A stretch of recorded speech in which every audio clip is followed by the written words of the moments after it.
Was delightful. We should just listen to that all afternoon. That was really, really enjoyable. Thank you, ladies, for putting that together. That was quite enjoyable. Happy Sabbath to all of you. It's good to be here. It's hard to believe we're only a week from keeping the full holy days, isn't it? It's going to be great as we look forward to that time. So hopefully your preparations are still going forward as we look forward to the Feast of Tabernacles. But next week we'll be starting the first of the 7th month. So that's exciting as we count down to that. Well, how many of you have ever been in a situation where you had no idea what to do? I'm not asking for hands, but I see a few going up. I think we all probably could appreciate that, right? You can't think of solution, and what happens? You're stressed. Blood pressure might go up. Maybe if you check your sugars like me, your sugars go up because stress triggers those things. And you may even feel totally alone, because God might seem distant. In fact, maybe you're not even sure God's aware of your plight. And you might even question, is God with you? Well, we have a story about that. Let's go back to 2 Kings chapter 6, one of the amazing stories from Scripture of a person who experienced that. 2 Kings chapter 6. It was Elisha's servant. Now, we're not sure if this was Gehazi or not, because the previous chapter, remember, he gets leprosy because he got a little greedy. So we're not sure if it's him. It could have been another person. A lot of the commentaries think that it might be someone else, and that's likely. But let's read through this starting in verse 8. 2 Kings chapter 6 and verse 8. Now the king of Syria was making war against Israel, and he consulted with his servants, saying, my camp will be in such and such a place. Then we switch gears, and it's like in the movies where you pan and you see another person. And the man of God sent to the king of Israel, saying, beware, you do not pass this place, for the Syrians are coming down there. So he warned him. The king of Israel sent someone to the place in which the man of God told him, and thus he was warned, and he was watchful there, not just once or twice. So this was happening pretty frequently, as this story tells us. Therefore, the heart of the king of Syria was greatly troubled by this thing. So he calls his servants, and he said, well, will you show me which one of us is for the king of Israel? He thought there was a spy in his camp, because every time he goes to attack Israel, they're not there, because they're warned miraculously by God. So then, verse 12, one of his servants will said, none, my lord, O king, but Elisha, the prophet who is in Israel. He tells the king of Israel the words that you speak in your bedroom. So you better be careful what you say in your bedroom. That's the lesson there. Just kidding. Verse 13, he says, well, go and see where he is, that I might send and get him. So now he's got a bounty on his head. And it was told him, saying, well, surely he is in Dothan. So he sent horses and chariots and a great army, and they came by night, and they surrounded the city. So imagine your little house, wherever it might be, and you wake up in the morning, and it's surrounded by horses and an army outside. That's what experienced. In verse 15, when the servant of the man of God arose, and he went out, and there was an army surrounding the city with horses and chariots, and his servant said, alas, my master, what shall we do? Kind of like when we're in a spot and we don't have any idea how to go forward. What shall we do? What happens? Verse 16. Elisha answered, do not fear. Those who are with us are more than those who are with them. And that likens back to 1 John 4 and verse 4. That's one of my favorite scriptures. 1 John 4:4. Elisha prays, Lord, open his eyes that he may see. Then the Lord opened the eyes of the young man, and he saw, and the mountain was full of horses and chariots of fire all around Elisha. Can you imagine if that you saw that? You prayed, and God showed you, surrounding you, were the horses and the chariots of fire. It's never happened to me. Probably hasn't happened to you either. But God's with us. God is with us. And this is an exciting story. We may not see the chariots or the horses, but God is with us. I want to answer the question today, how can we know that God is with us? How can we know that God is with us? I'm entitled this sermon, I Am With You. I am with you. I've got 4 ways we're going to go through, and I hope you'll find them helpful. I hope you'll find that as you reflect maybe as we go through this, think about your life. Think about what has happened through your journey, as we heard about. By the way, I wanted to really appreciate the words there. When the ladies were offering to sing that, when I was beginning to prepare this message, wow, that'd be perfect. So I appreciate that coming together. But I think hopefully you'll find some thoughts that come to your mind. What's the first way that we can know God is with us? I'm going to make an acronym. You know I'm good for acronyms. So we got one today. I haven't done one in a while, but we got one today. W, it's words. Words. When we look at Scripture, we look and we read the Bible, God directly tells his servants many times, I'm with you. I'm here to protect you. You can jot down Jacob in Genesis chapter 28. He's dreaming about the ladder. God tells him very plainly, I'm with you to keep you. We think of Joshua chapter 1. God repeats a couple of times when he's trying to encourage him, I'm with you. We go to Jeremiah chapter 1 and verse 8. Remember, Jeremiah was called to preach to the nations. And God said, well, I'm going to help you. I'm going to give you the strength.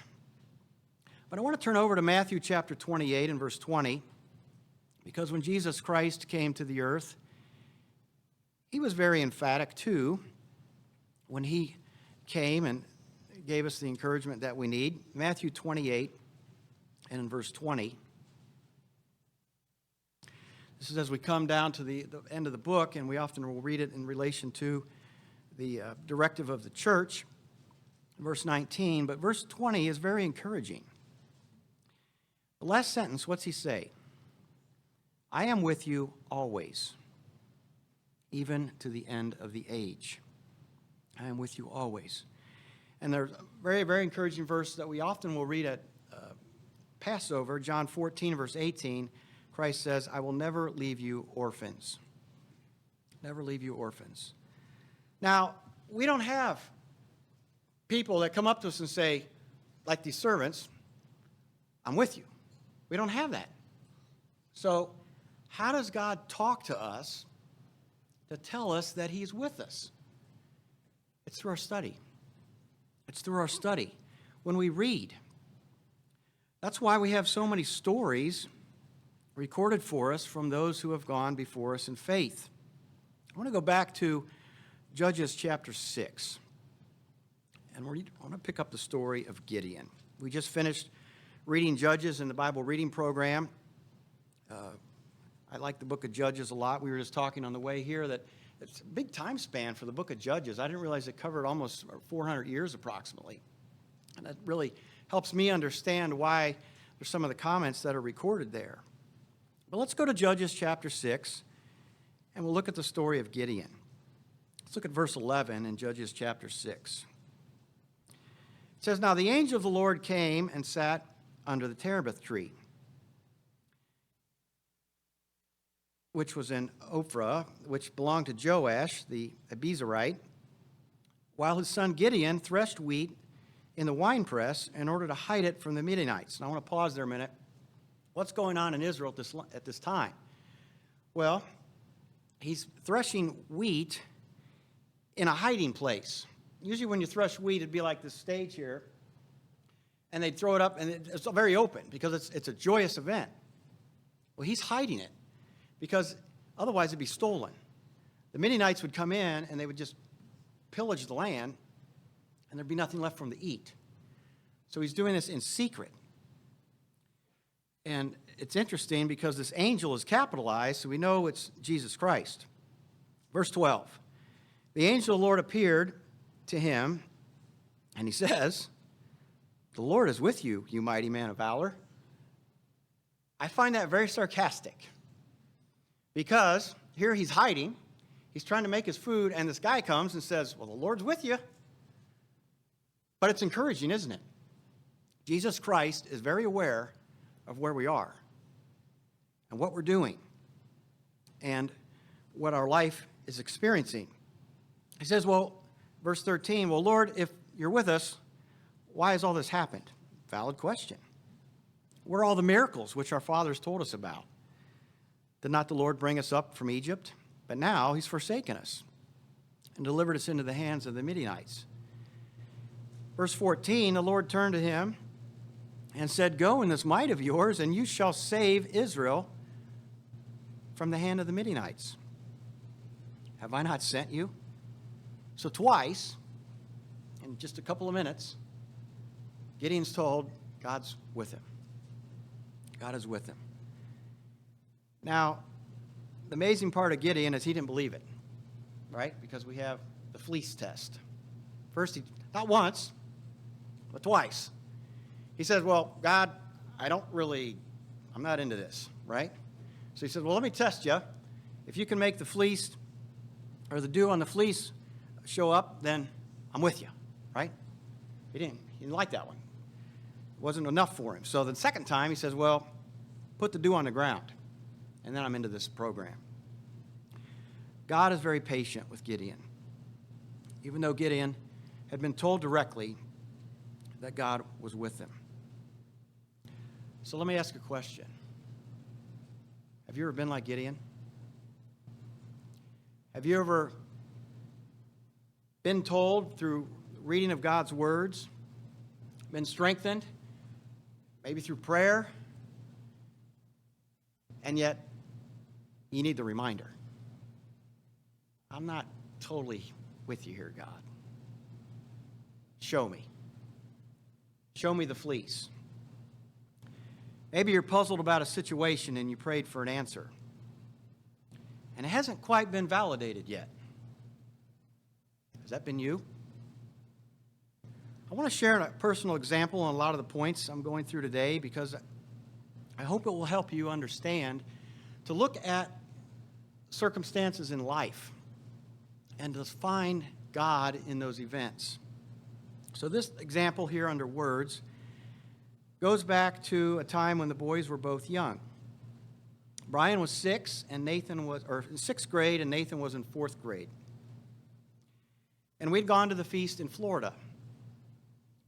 One of our favorite spots to go. It's nice. You can walk to services and within 10 minutes after the services, you can be on the beach in your swimsuit. It is great. So we'd gone for about 10 days, and towards the end of the feast, they had been exposed to chicken pox. I don't know how.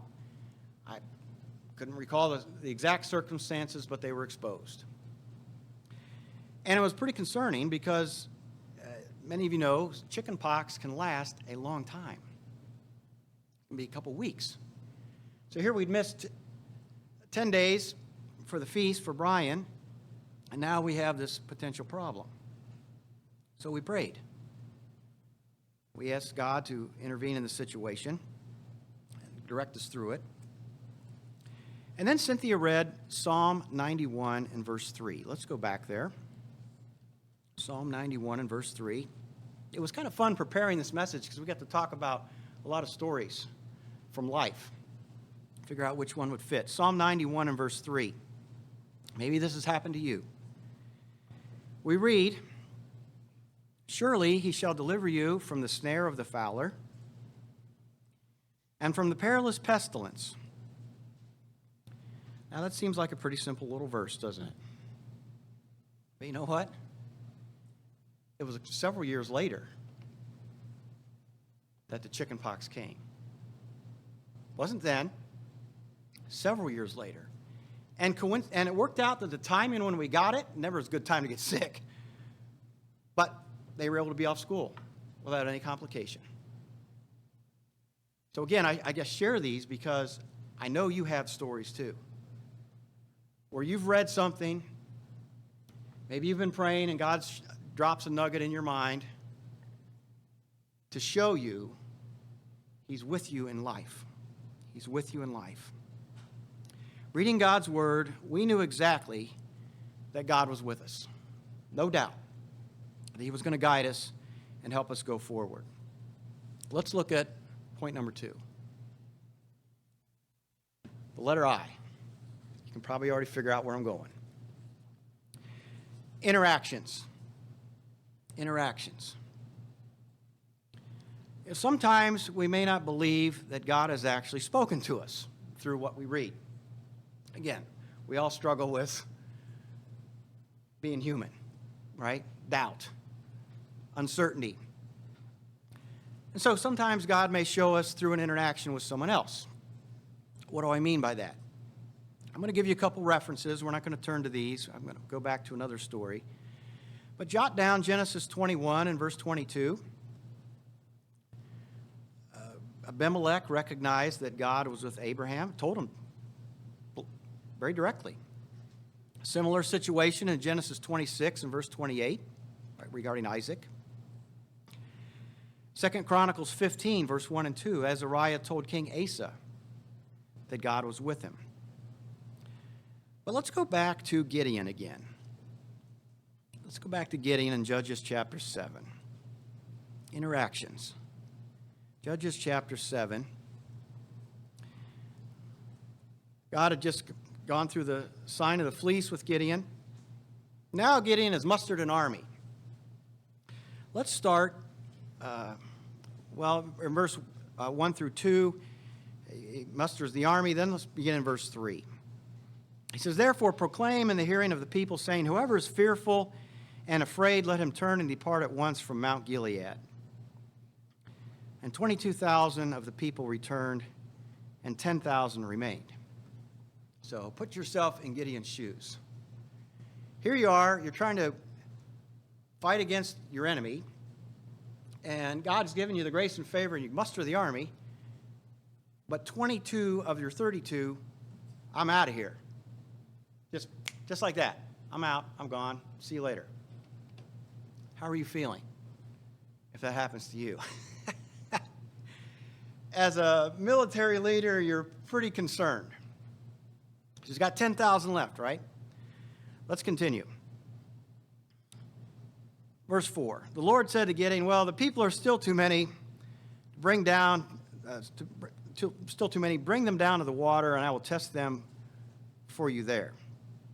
And it will be that of whom I say to you, this one shall go, that same shall go with you. And of whomever I say, this one shall not go, the same shall not go.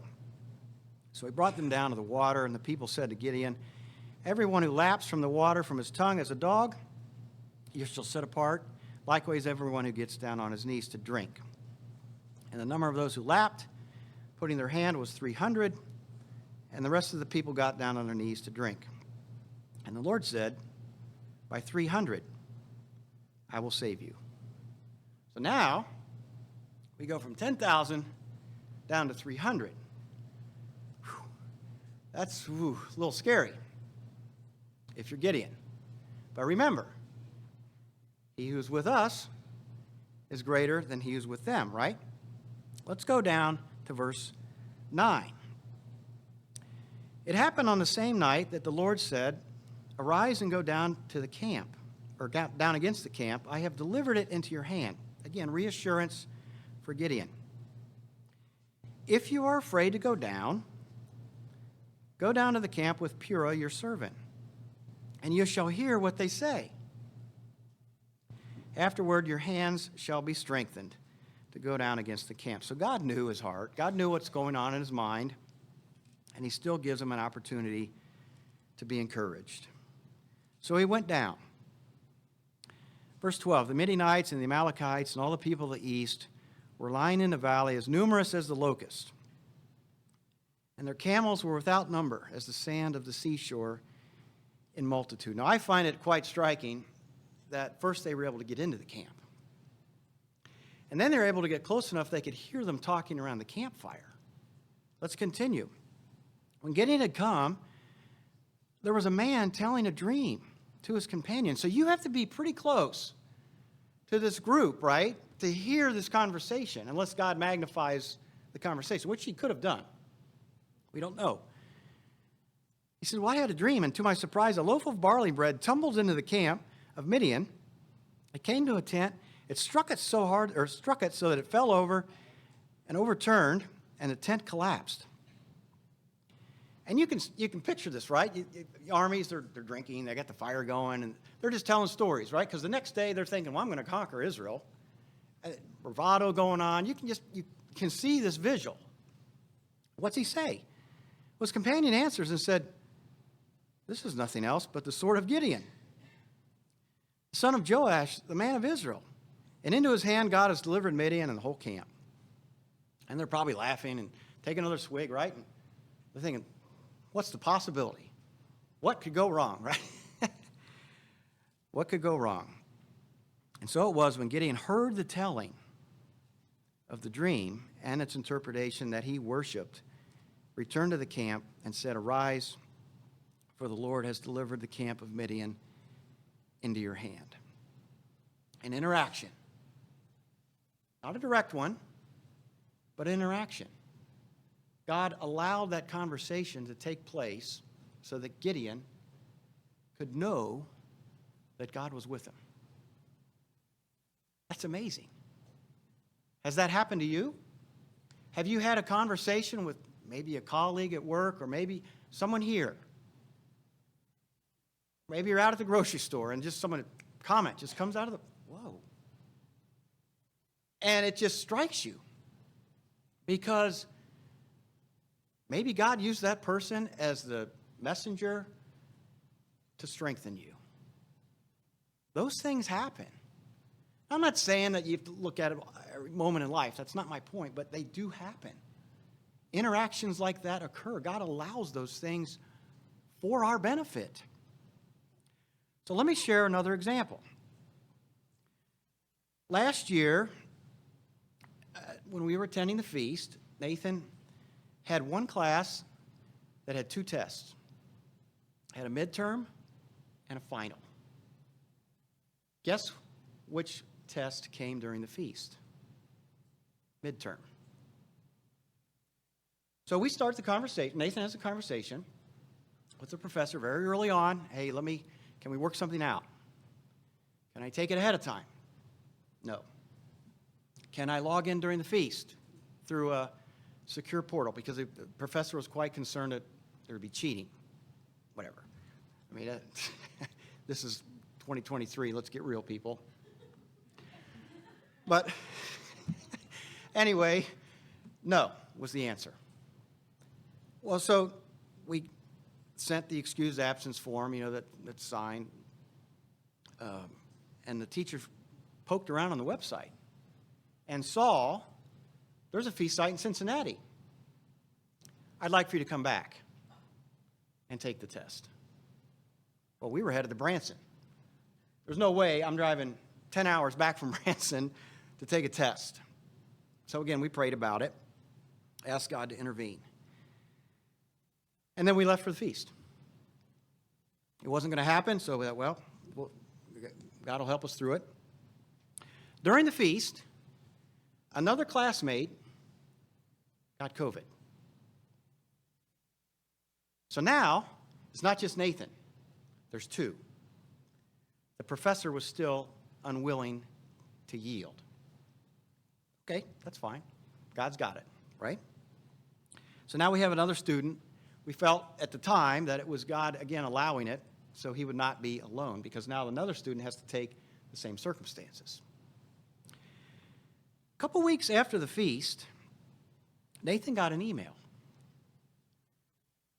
from the professor praising him for his engagement in class, praising him for being a top student. And I'm very proud of our kids, but I don't share this story for that purpose. Because we felt at the time, and we still feel that way, that God was showing us through that interaction that he was with Nathan, with the family through those circumstances. To show us, drop a little nugget, I've got this.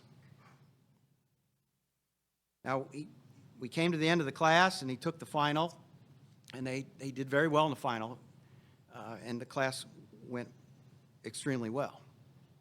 But it took a big step of faith to realize you got one shot. And I see some faces out there that are pretty engaged, that you understand what I'm talking about. To trust God, to bring you through that, know that He is going to help you, but He dropped a nugget, and maybe He did for you, that He's with you. That He's with you through those circumstances, because God will show us through an interaction, might be a conversation, might be just through whatever the circumstance may be, an interaction, that He is with you. Let's move on to our third point. It's the letter T. I'm a simple person. Things. Because we're physical, God must show us His involvement sometimes through physical things. He knows our needs. Often He knows, well in advance He knows our needs. Something may break, and God says, well, I'll help you with that one too. He's aware of our desires. And He shows us His great care through physical things. Let's go over to 2 Kings again, story of Elisha. 2 Kings chapter 6 and verse 1. 2 Kings 6 and verse 1. You probably know this story. 2 Kings 6 and in verse 1. The sons of the prophets said to Elisha, see now the place where we dwell with you is too small. Let us go to the Jordan and let everyone take a beam from there, and let us make a place where we may dwell. So he said, well, go. Let's do it. Please consent to go with your servants. And he said, I'll go. So they went with him, and when they had come to the Jordan, they cut down trees. But as one was cutting down a tree, the iron axe head fell into the water. And he cried and said, alas, master, it was borrowed.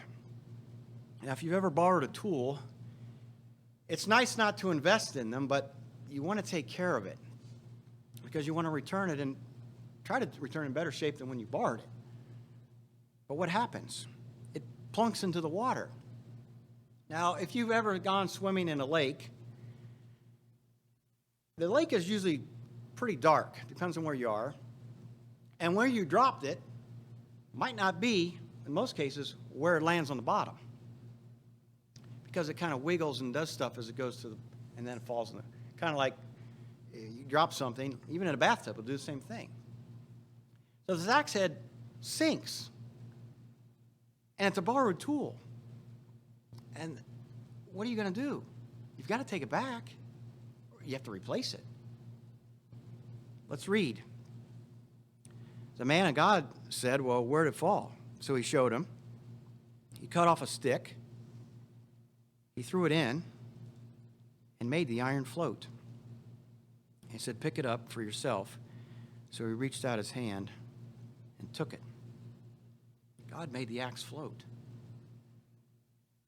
Have you ever had an axe head float in your life?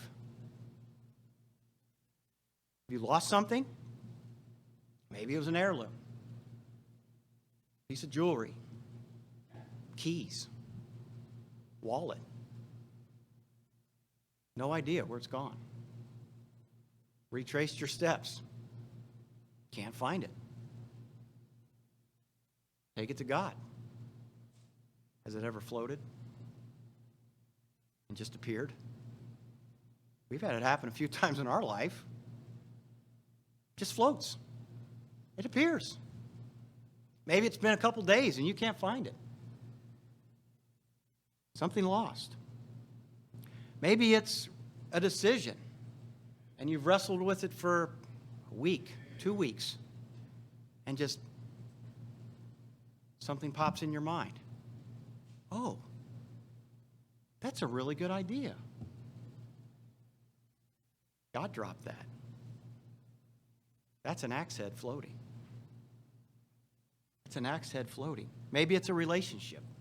Maybe you crossed paths with someone at maybe a month or a week before you needed, or maybe it was the day that you needed the encouragement, or you needed a certain conversation, and God allowed it, caused it to happen. That's an axe head. Just floats. God knows what we need. He knows the interactions that are appreciated. Maybe it's words at the right time. Ideas are out there because you've probably experienced them if you recognize them. God intervenes with physical things that mean a lot to us. Again, let me share a personal story. Going back to 2006, we had visited Cynthia's parents at Zion National Park for their 40th anniversary. Fantastic time. At that particular period, they would escape to the park because it was during the winter months and the winter break. They could get out of Los Angeles and leave the hoopla behind. The park wasn't very crowded. It was just fantastic. And so that particular year, we went to Zion, and then we went to the Grand Canyon. I always joke it was my $3,000 hat, but we had a fantastic trip. We came in and out of Vegas. And so the night before, we drove back.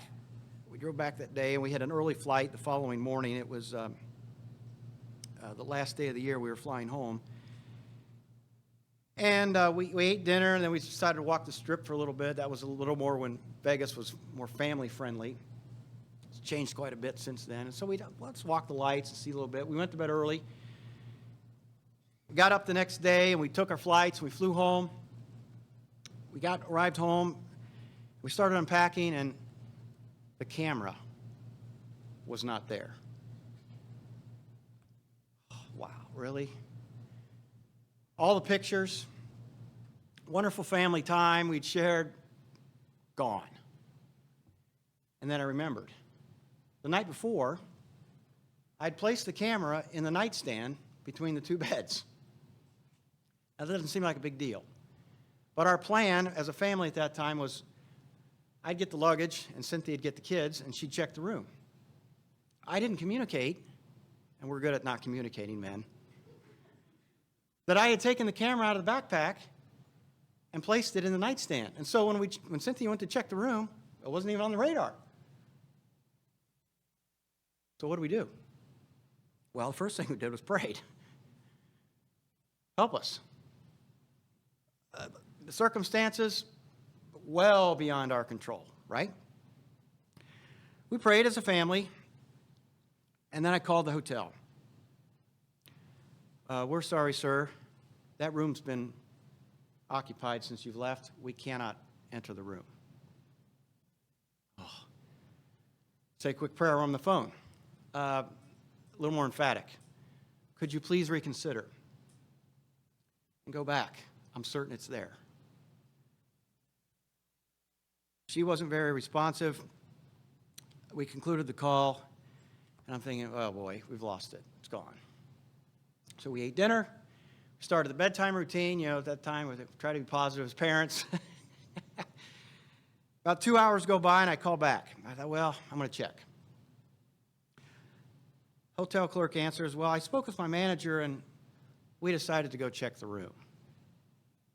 I found your camera. It's secured in the safe behind the desk. But you have to pay for shipping. No problem. Right? No problem. It'll cost you $95. I don't care. But the next day is New Year's. We can't ship it to you until the 2nd. No problem. Thank you. We prayed as a family to thank God. Again, a physical thing. It's just a camera. The pictures, I understand, they're memories up here, but we forget. We forget. We got it about 2 days later. FedEx delivered it. And when we got it, battery worked, pictures were all there. Things. God knows things mean a lot. And I'm not saying get wrapped up in them. Life's about all that. No, that's not true. But he knows there are things that are valuable to us. They mean a lot. And he intervened to prove that he was watching over our family. Let's go back to 2 Kings 4. I think we have some time. I want to show you. That was just a little thing in our life. I hope you have a story. I'm sure you do. Let's go to 2 Kings 4. Because sometimes it's not, the camera and the pictures were not a necessity. But God does give things that are needed, as he did here. 2 Kings 4, let's start in verse 1. A certain woman of the wives of the sons of the prophets cried out to Elisha, saying, "Your servant, my husband, is dead. You know that your servant feared the Lord, and the creditor is coming to take my 2 sons to be slaves." Now, you may not think that's a big deal. Her husband, we go back, was the man who hid the 100 servants from Jezebel. God knew their heart and their faithfulness. So what happens? Elisha said, "Well, what shall I do for you? Tell me. What do you have in the house?" "I have nothing in the house but a jar of oil." So he says, "Go and borrow vessels from everywhere, from all your neighbors, empty ones, not just a few, or do not gather just a few. And when you've come in, shut the door behind you, you and your sons, and pour it into all the vessels and set aside the full ones." So she went from him, shut the door. Her sons who brought the vessels to her, and she poured.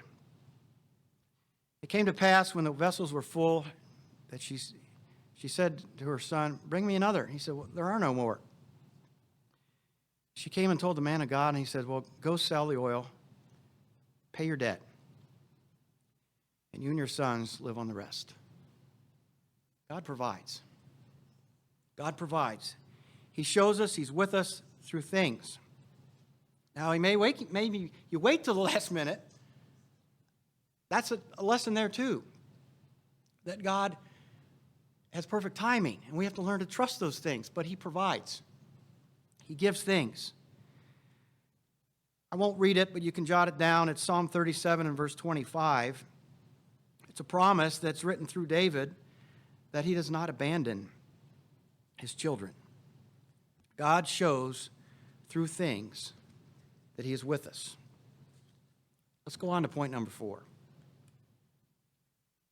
H is healings. Healings. Health is one of life's greatest blessings. And when we are healthy, we should thank God. I think sometimes we forget when we are healthy to do that. And yet our bodies, they wear out. But God helps us. He is our only help when it comes to healing. You know, physical healing is always according to God's will. Always. And we have to learn to trust that he knows what is best. But healing strengthens our faith. Let's go back a few chapters in 2 Kings to 2 Kings chapter 20. 2 Kings chapter 20. 2 Kings 20. We'll read here about Hezekiah. 2 Kings 20 and in verse 1. God shows his involvement in our life through healing. In those days, Hezekiah was sick and near death. And Isaiah the prophet went to him and said, "Thus says the Lord, set your house in order, for you shall die and not live." I don't know why God did this. We look back at the story and we see Hezekiah made tremendous transformation of the nation, turning the Israelites back to the true worship. Other than this was perhaps a test for Hezekiah. "Remember now, O Lord, I pray, how I walked before you in truth and with a loyal heart, and have done what was good in your sight." And Hezekiah wept bitterly. Before Isaiah had gone out into the middle court, the word of the Lord came to him and said, "Return and tell Hezekiah, Thus says the Lord, the God of David, your father, I have heard your prayer. I've seen your tears. Surely I will heal you. On the third day you shall go up to the house of the Lord, and I will add to your days 15 years. I will deliver you and the city from the hand of the king of Assyria, and defend this city for my own sake and for the sake of my servant David. So he was told, your time's over. And then he prayed. And Isaiah goes back, and God says, well, I'm going to give you 15 years. He healed him. Very dramatic event in the life of Hezekiah. God was so moved by his prayer that he healed. Hezekiah knew with absolute certainty that God was in his life. Absolute certainty. And yet, he still needed the validation. Verse 8. What's the sign that the Lord will heal me and that I shall go up to the house of the Lord on the third day? Still needed validation. I think we're all like that sometimes. Well, this is a sign that the Lord will do. Shall the shadow go forward 10 degrees or backward 10 degrees?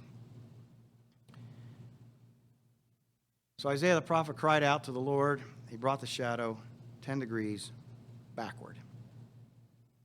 So not just the intervention, but now God gives a physical sign, tremendous physical sign. I'm with you. I'm guiding your life. I'm with the nation.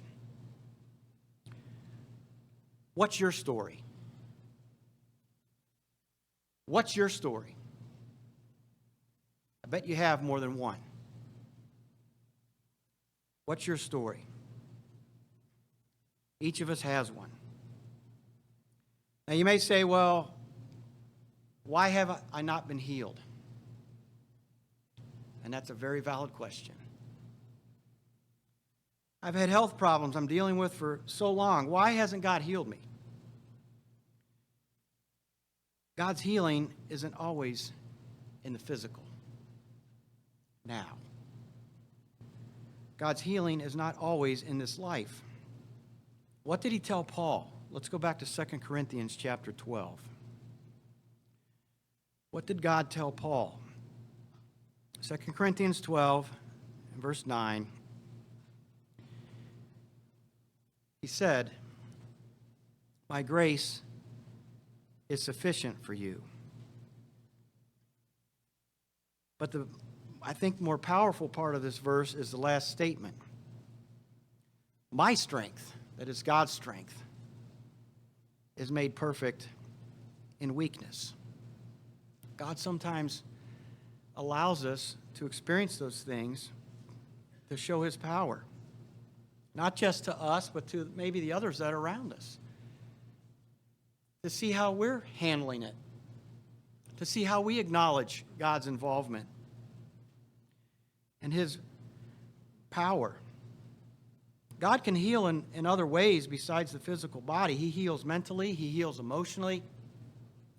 And when we accept that sacrifice of Christ, he definitely heals in the spiritual sense. God's Spirit heals our mind. And when we look forward to what is going to come in the future, God has to heal before he can have the relationship with man. He's going to heal the land. He's going to offer his Spirit. And only after that, what happens? Then the tabernacle of God comes down and he dwells with man. Healing is a powerful way that God shows us he is with us. God shows us his involvement. He wants us to know without a doubt that he's watching over us. And he heals us to show us that involvement. You can jot down Psalm 34 and verse 15. It says, the eyes of the Lord are on the righteous. Verse 17, it says, the righteous cry out and the Lord hears. And verse 19, I actually have this as a plaque in my office. Many are the afflictions of the righteous, but the Lord delivers him out of them all. Out of them all. Let's go to Psalm 55 and verse 22. Let's read that one. Psalm 55 and verse 22. Healings are a very powerful way that God shows us He is with us in life. Psalm 55, verse 22, it says, "Cast your burden on the Lord, He shall sustain you. He shall never permit the righteous to be moved." What did Christ do when He came to earth? Let's go to Matthew 20. So much of the life of Jesus Christ when He came in the flesh was about healing. He had compassion, intervened in so many ways. Matthew 20 and verse 29. It says here, "As they went out of Jericho, a great multitude followed Him. Two blind men sitting by the road, when they heard Jesus was passing by, they cried out, 'Have mercy on us, O Lord.' The multitude warned them that they should keep quiet." What's the likelihood that Christ would pass their way a second time? Pretty small. But they cried out all the more, "Have mercy on us, O Lord, the Son of David." And so Jesus stood still and He called them and He said, "Well, what do you want me to do for you?" It's a question that was at their heart. And they said, "Lord, that our eyes may be opened." So Jesus had compassion. He touched their eyes, and their eyes received sight, and they followed Him. This lesson here is much greater than a physical healing. This lesson looks forward to the time of the kingdom when the eyesight of mankind will be open to the truth and the power of God's plan and what He will do for mankind in allowing them to have a relationship. It's a tremendous story that we have of healing. God cares for mankind. He cares for each of us. And that's why healing is so powerful for us, that we understand God's involvement through those events. God had to miraculously reveal to Elisha's servant that He was with them. We know that Christ lives in us through the Spirit of God, and God still works in amazing ways. We may not see the horses or the chariots of fire, but through the words and through interactions and through things and through healings, God shows us that He is with us.